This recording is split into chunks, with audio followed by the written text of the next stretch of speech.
What does the religion of Jesus have to say to those whose backs are against the wall? That is the pointed question asked by Howard Thurman in the first chapter of his now classic book, Jesus and the Disinherited.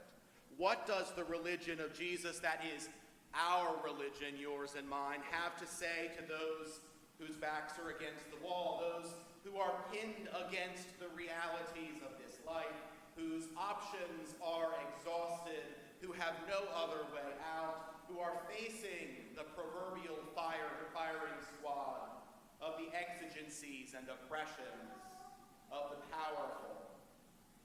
What does Jesus and those who claim to follow and to emulate him have to say to those people, the disinherited? Thurman, who was a generation older than Martin Luther King Jr., whose grandparents were enslaved by white folks on their plantation in Florida, who grew up during the Jim Crow lynching era, knew well the predicament of those whose backs were against the wall. And although he was drawing on the lived experience of being black in America, he was writing for all those who are marginalized. And there, in his book, in that first chapter, he says that, of course, Jesus has very much to say to the disinherited. Jesus himself, who grew up in poverty, who lived as a Jew in a Roman's world. Jesus proclaimed the good news specifically to the disinherited.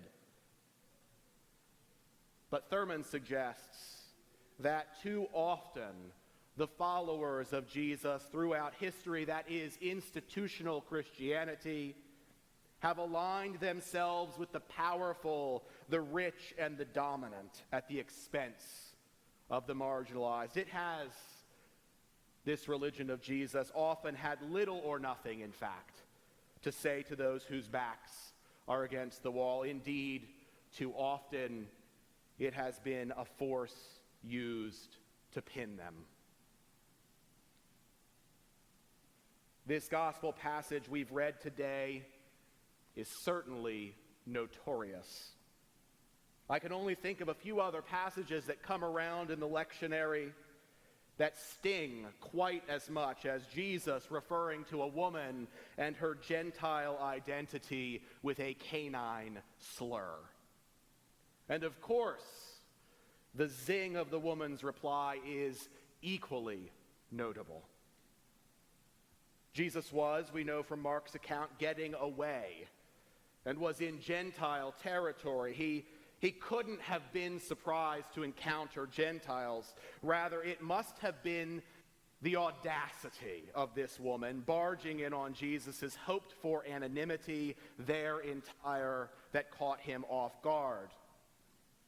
Indeed, in Matthew's telling of this same story, the gospel has this woman shouting out after Jesus, and Jesus ignoring her, and the disciples asking her to be sent away. She was, it seems, a nuisance.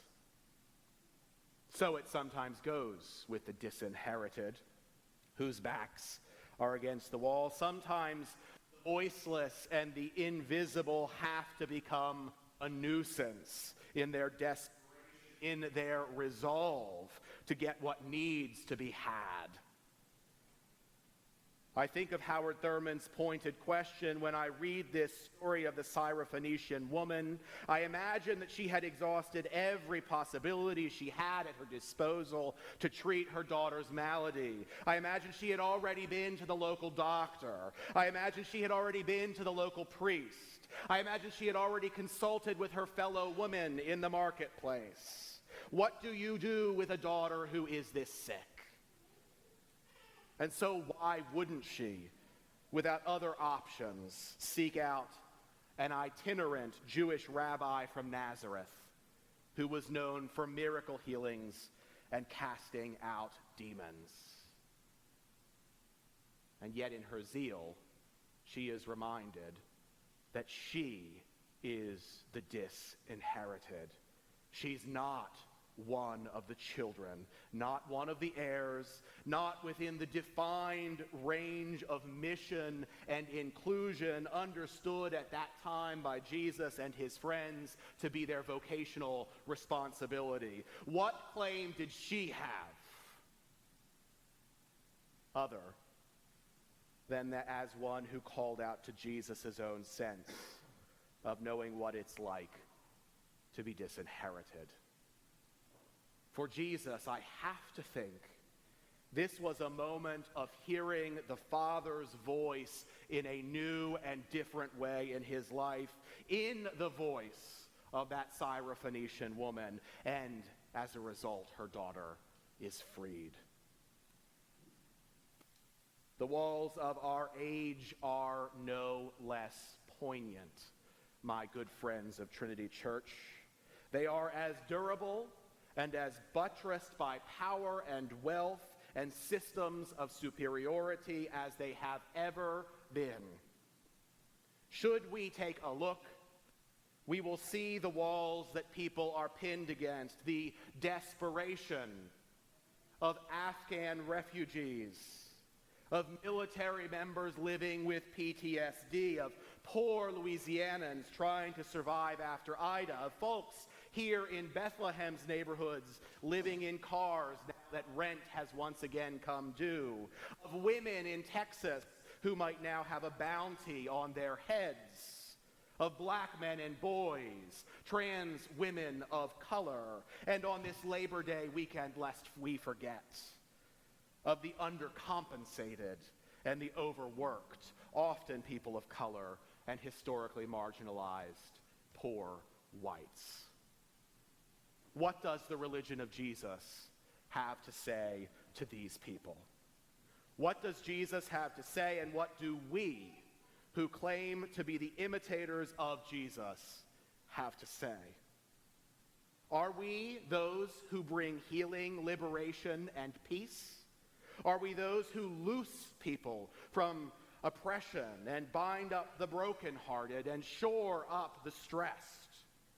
Are we proclaiming good news, not in the abstract, but in real, concrete ways, in housing and caring for and supporting and listening to? I know that you are good at this, faithful people of Trinity Church. You are a beacon for proclaiming the good news to those who hunger. And yet I stand here this day and I say to you, people's backs are against the wall. And God is calling to us through the voices of the disinherited for us to hear and to respond to the ever-changing demands of this time and the specific walls that folks are finding themselves pinned against now. But that's it, my friends. God is calling in the voices of the disinherited, not in the voices of the powerful and the prestigious and the capable. In the voices of the disinherited, Christ is calling, begging us to listen and to respond, not in the voices of news anchors and talking heads and pundit, my friends, barely in the voices of people in pulpits like me and offices, mayors, not even in what we think we hear in the voices of the disinherited. Those closest to the pain must speak to us their truth. God is calling in the voices of the disinherited, asking, what do you have to say to us whose backs are against the wall? And so we must go, my friends. We must go where backs are against the wall. We must go there, and we must listen. Listen and open our hearts and minds to dream anew with Jesus, to dream anew of the good news for this time and place, bringing walls down and having the courage and the commitment to side with those with whom no one else will side.